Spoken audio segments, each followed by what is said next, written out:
Ata kopemba likolo alindekete Papa Abandi Wivika en 7e Simba Georges Bundu Telito Yeah Simba Le géant garçon de Tchacho Simba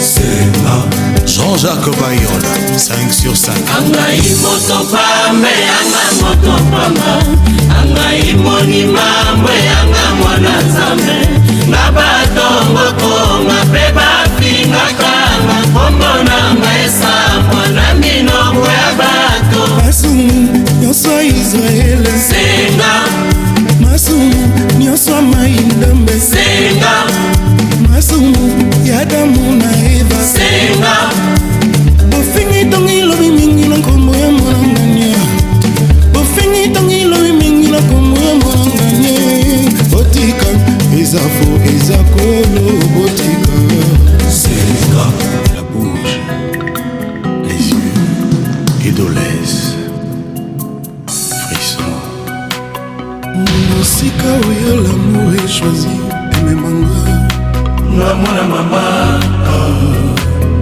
Ilili Idolès Nzokande eptidoi na maboko mayo Ayoleli Talanga ye ludu talanga yo Oto na lingaka yo Bomba na misisa na yo Namonanga Lokola makila na yo ya nzoto Nzambe oyo yangu Mama emetia na motema na elili namba Mama Santu Maria Pesa yebo santu na yo na bokasi Aiba kulinganga Lovido Masua manani pe mamemi oyo yanga ibolingo Ngambo yo natika Bizole na miso ekoka ukate Okende moka kote o Nazali wana itumbo ya bolingo Beautiful C4 Aircraft campus here in Kenya or joining us virtually from across the globe.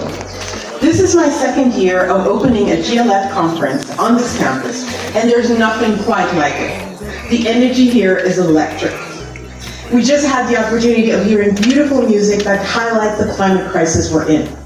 And I'm sure you can feel the energy wherever you are joining us in the world, whether it's a watch party with friends or colleagues or on your own. We have members of local communities, indigenous peoples, policymakers, researchers, scientists, innovators, private sector actors, NGOs and civil servant actors, youth networks, women and women-led initiative groups, and practitioners and farmers, and media here. It's the kind of diverse, action-oriented group that only the Global Landscape Forum, an initiative born out of C4 ICRAF, can bring together. And today, we gather to ask, how can Africa show the world a sustainable way forward? As a child of Africa and as someone who has seen the incredible work happening on the ground here, this question could not come at a better time. On the eve of the 3 Rio conventions, many critical synergies across biodiversity, climate, and greening landscapes will be discussed today. We'll ask questions like, how can we deliver healthy, sustainable food for everyone while providing decent livelihoods for farming communities? How can we scale up locally led solutions and innovations and adapt to Africa's changing landscapes in a just and equitable way? How can we build partnerships to fund a greener future for everyone and leave no one behind? And how can we harness artificial intelligence, data, and technology? As the CEO of C4 ICRAF, I can tell you that these are some of the many questions our researchers have dedicated their lives to. And during this dynamic, inspiring day, you'll hear many solutions. One of them is forests. They influence rainfall patterns and water cycles. And without them, we'll lose agriculture as we know it. So if you'd like to get involved, or if you're driving solutions forward already, whatever has brought you here, online or in person, thank you. What's really critical for us, really, as we face this moment, is really the importance, because together, we can be the ancestors future generations look back to with gratitude. We have the collective and individual power to heal landscapes for food security, to stabilize climate, protect biodiversity, and provide strong livelihoods in Africa and beyond. We are the change makers in our communities.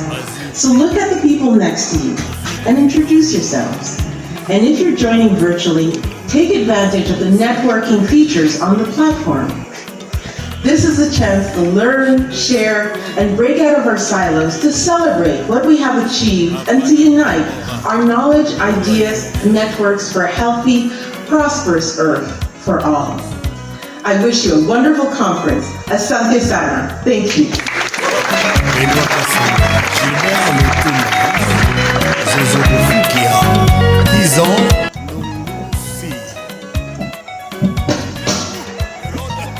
Again, thank you, Elian, for your inspiring speech and your insight to set up the full stage for engaging and thought-provoking conversation.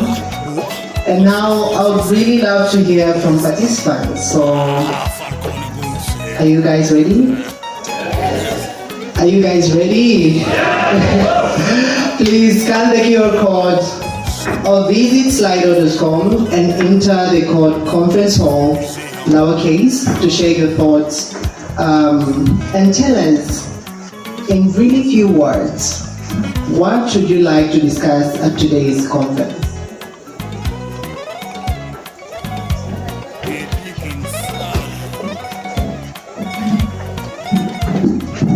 Sorry, I'll have to borrow this.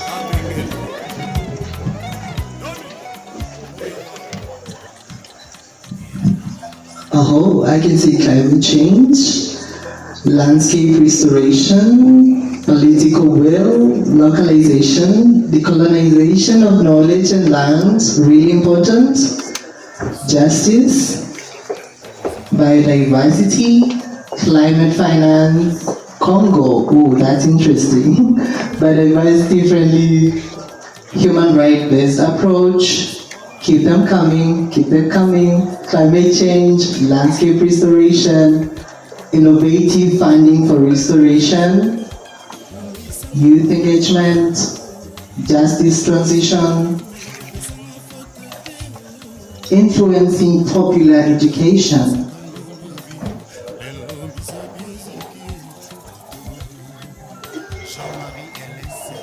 GIS use of climate, AI and neocolonialism, community involvement in landscape restoration, youth role, African conservation leadership, indigenous species. Wow, these are all amazing topics and amazing discussions that you can have on this stage today. And I'm really happy that you guys are all joining here physically. And so now, thank you for all the responses you gave me. And I would love to welcome and hand over this to Peter Minang, our moderator for the opening plenary session, New Frontiers of Action, Global Impact from the Ground Up. Peter, the floor is yours.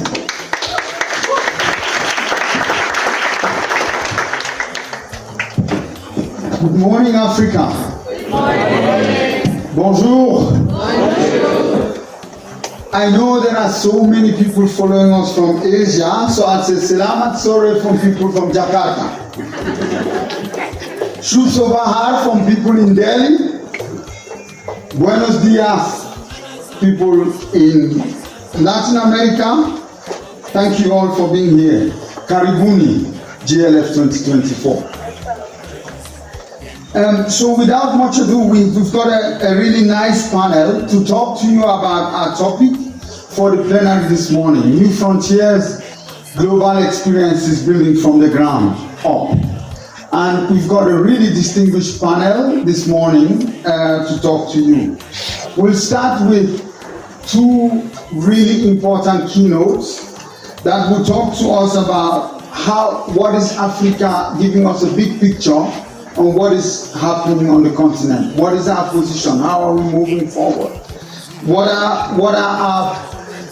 are we doing in terms of global climate change, biodiversity from a landscape perspective? What are we doing in terms of the discourses, and how do we make progress? Really framing things for us. And I think we have a really good group this morning. So please gear up for that. Without much ado, we'll start off with presenting someone to you, our first keynote speaker. That probably needs no introduction. Many of you know her, and she's been around with us. She's done great work on biodiversity. She's done a lot of work on environment, and she's now the Assistant Secretary General for the United Nations and the Deputy Executive Director for the United Nations Environment Program. Can we please welcome Mrs. Elizabeth Mrema to the stage?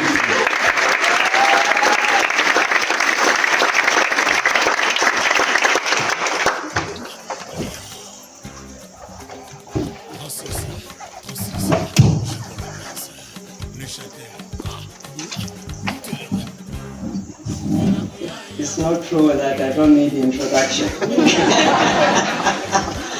Habari zenu. Bonjour tout le monde. And now I proceed in English. All protocols observed.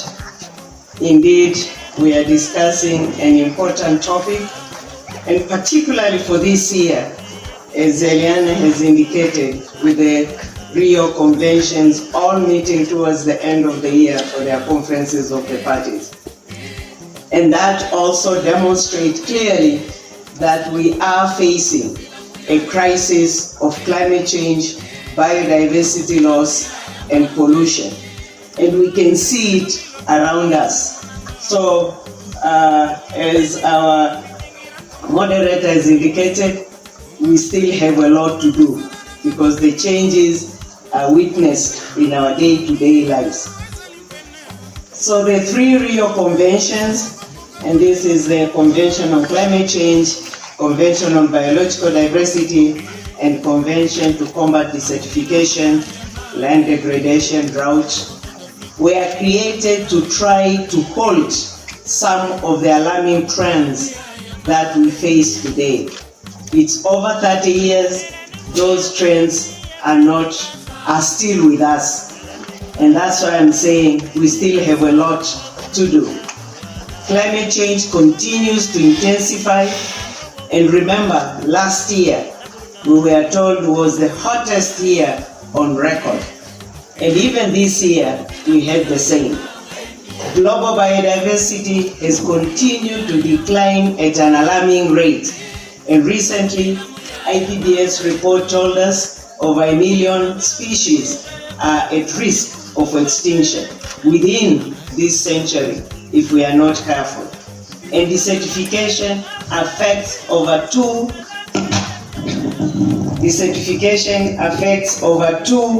billion people globally, exacerbating food insecurity and poverty.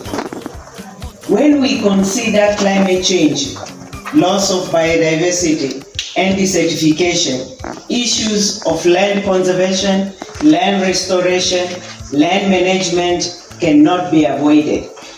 Not just as part of the problem, but also as part of the solution. And up to 40% of the world's land is degraded, directly affecting half of humanity. But revival of degraded and lost ecosystem is a game changer. This is a tool we can use to work towards sustainable development goals, the Paris Agreement, and the Kunming-Montreal Global Biodiversity Framework all at once. Countries have already promised to restore over 1 billion hectares of degraded land, an area larger than China.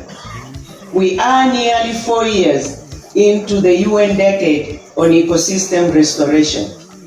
In that time, among others, the UN decade has delivered the framework for ecosystems restoration monitoring. It has built a network of over 280 partners working on ecosystem restoration across the globe.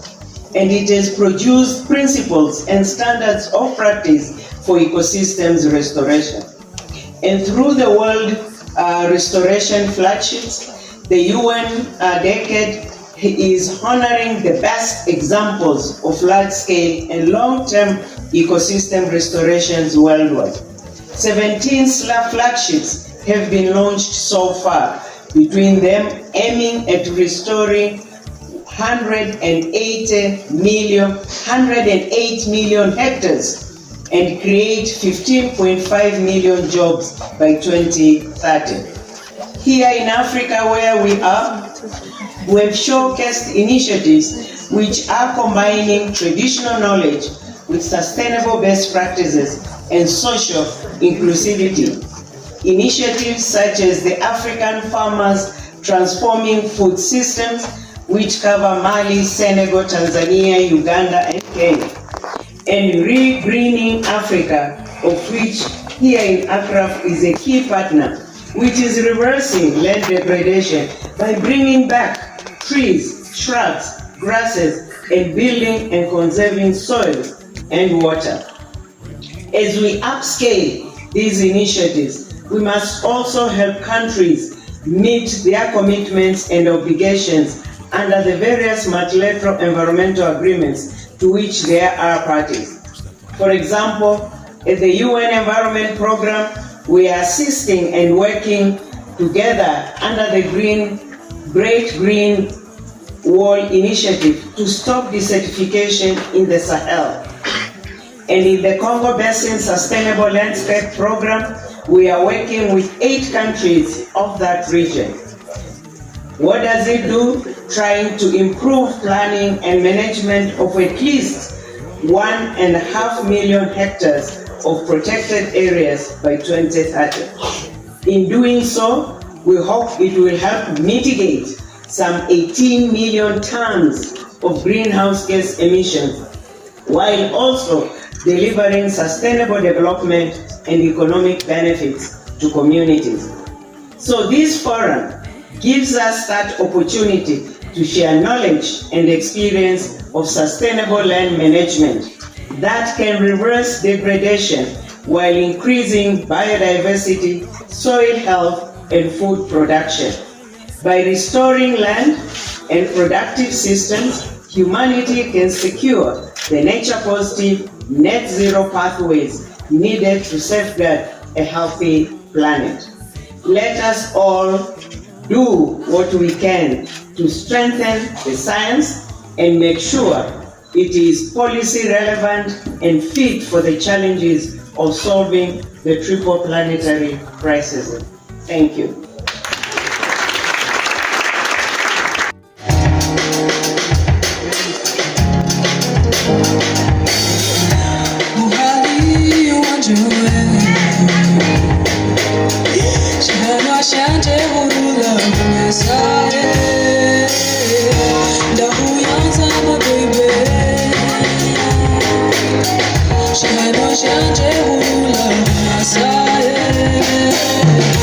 Nikki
Zindiata kopembo likolo alindekete. Papin abandi. Olivika en 7e. Georges Boundou Telito. Yeah. Le géant garçon de Tchacho.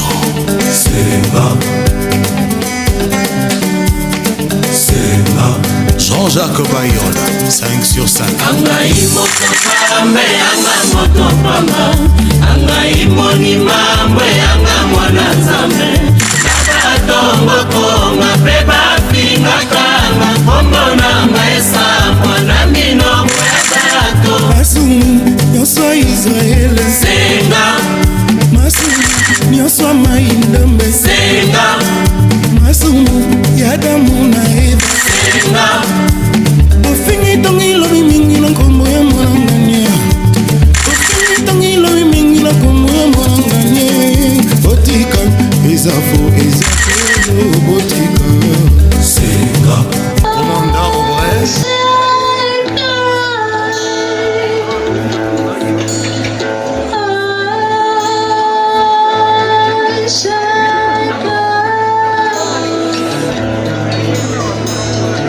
Picture natural black beauty now. Picture African natural black beauty now. Picture African natural black beauty in the desert.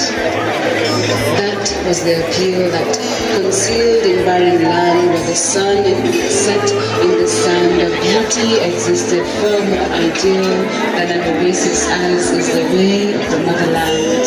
There was one blessed with the responsibility of carrying Africa on her behind. Assagai was her name. Assassin was her game. To find an enemy's weakness is to defeat them. Assagai would make herself your weakness, tossing and turning. She would leave you sleepless, bronzed by the sun, and sweat her skin revealed new sweetness. The sun, unable to burn hotter than her in her presence, would fall into sickness.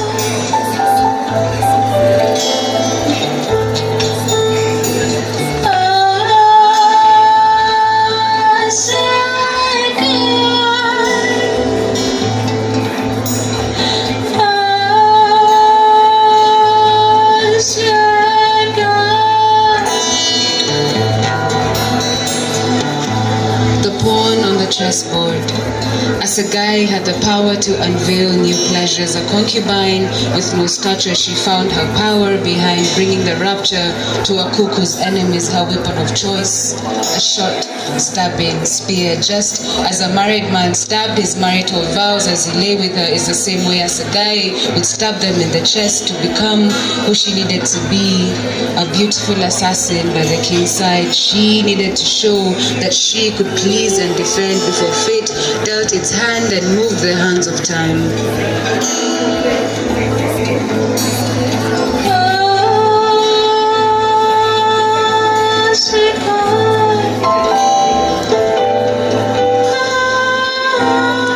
The shattering of bone underneath troubled skin would make her smile behind her mask, the only thing she wore through any task. For a cuckoo, may the king live long, she would utter as she wiped the blood from her short, stabbing spear. With absolutely no fear, back to the front lines she would appear, though before the other wives her presence would disappear. To battle she would quickly volunteer. Beyond beautiful, beyond deadly but faceless. Have you ever had to find your own face? The last face a cuckoo's enemies would see was faceless. No identity attached to your death. She was a cross between Medusa and the Grim Reaper, her only job to serve you your fate after providing irresistible bait.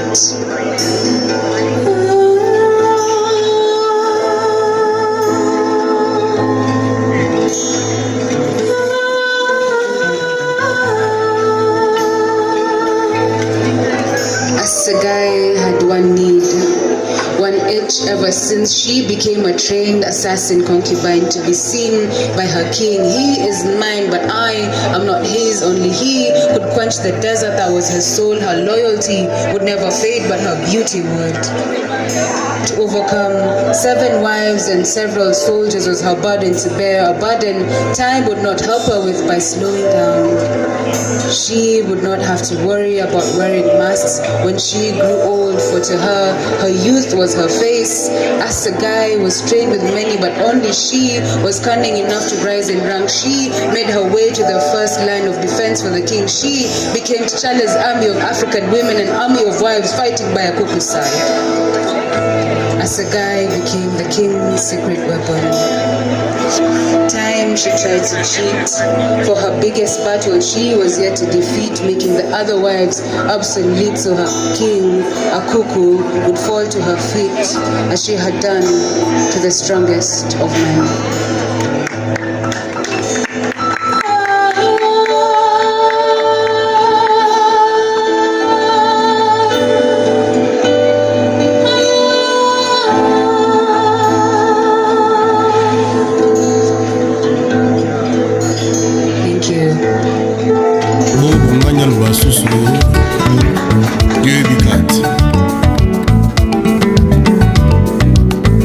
babutu yango mpe mikusi awa